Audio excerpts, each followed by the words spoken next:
Hello friends, welcome back to Munki Duniya. রবিবারে chicken থালির জন্য বানাচ্ছি চিকেনের লাল ঝোল।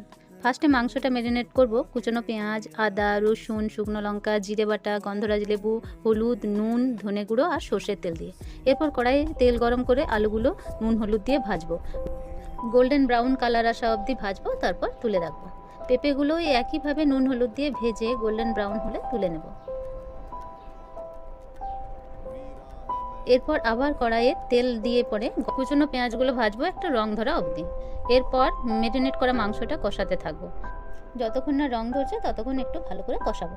তারপর ভেজে রাখা পেঁপে আর আলু দিয়ে কষিয়ে কাশ্মীরি লঙ্কার গুঁড়ো, কাঁচা লঙ্কা আর টমেটো দিয়ে আবার কষাতে থাকবো।